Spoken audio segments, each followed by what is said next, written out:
Good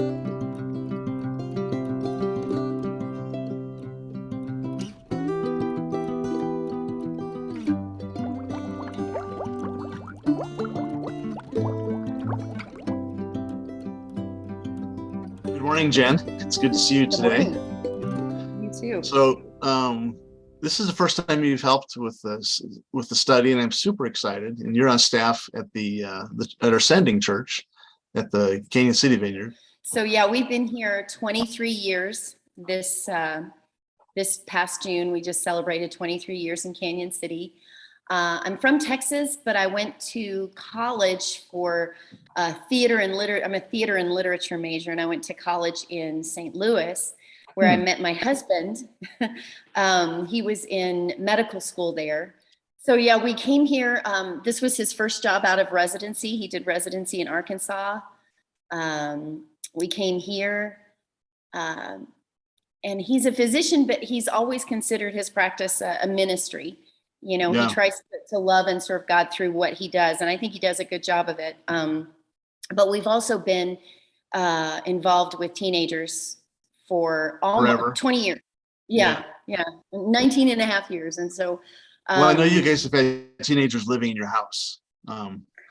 we've had a Which, house ministry for a long time. yeah. And what possessed you to allow somebody else's teenagers to live in your house? It's not, it's funny, we didn't decide to do that. Our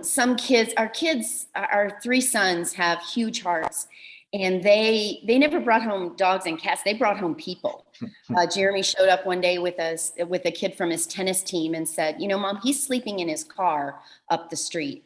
And then there were two young men that got kicked out of their house for various reasons. And so my son started it. Wow. Did you ever count how many different teenagers have come and gone through your house?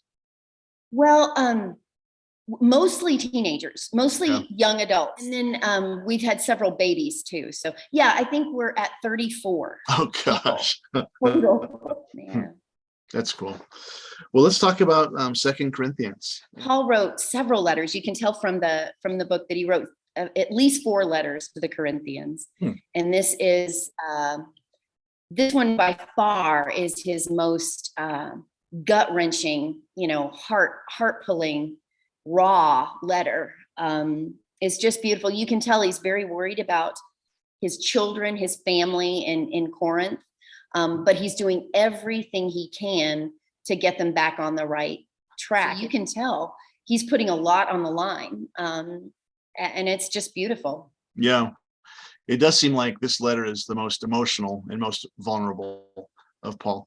And I remember the first time reading it, I actually felt sort of awkward, like, Paul, get a grip, get a grip on yourself, And N.T. Wright has a great biography on Paul, and he focuses on Second Corinthians and talks about why Paul was so raw, and he actually postulates that Paul was may have had a nervous breakdown prior to Second Corinthians, and he just bases that on one of the verses in chapter 1 where the spirit of life completely type of thing, and maybe that's reading into it.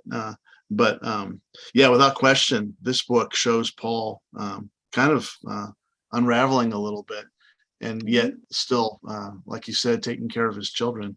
But he didn't know where he stood. And so he introduces himself. He reminds them of who he is and his love for them. And then he has to do something really awkward, which is to fight for his integrity. That his integrities and his character has been called into question by the very people that should know better. It's almost like when a child confronts a parent, and you're like, or says, how dare you speak into my life? Well, of course I have that right. I planted this church, and so from his words, it's clear that he even asked, or the Corinthians asked him for letters of recommendation. And that's got to be to him an incredible insult. And so he knows that these super apostles that he calls them, these people that have come in and criticized Paul and tried to take over, he knows they're leading his church down a bad path. And Yeah. so he has to defend himself. It sounds like Paul has been raising money for some of the churches in Judea who are suffering, right? And so it sounds like they've even called into question, well, what about this money? Where are you getting this money? Why do you need this money? Where, when Paul was with them. And of course, Paul's the one guy he's the one guy that's never taken a paycheck from anybody.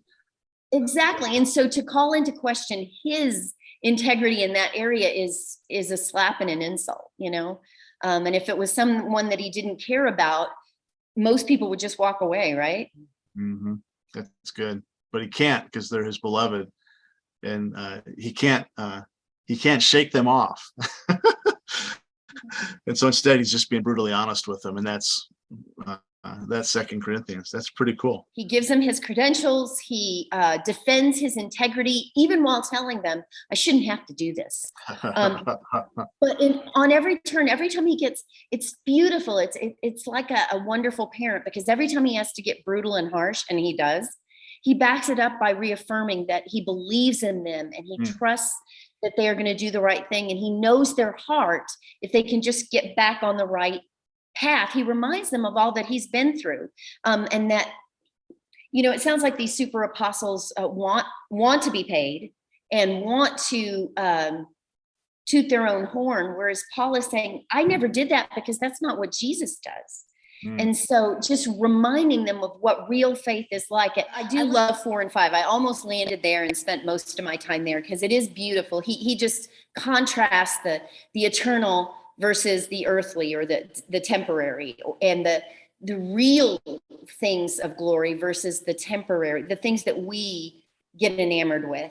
And he lays it out so clearly. Don't let the beauty, the sparkly things, the shiny Vegasy things of this world distract you, because they're fake. Yeah. They're not eventually satisfying. Don't do that. All of this stuff that he's gone through, the jailings and the beatings and the stonings and the homelessness, all of that is worth it, because he can see the real value of the kingdom of God.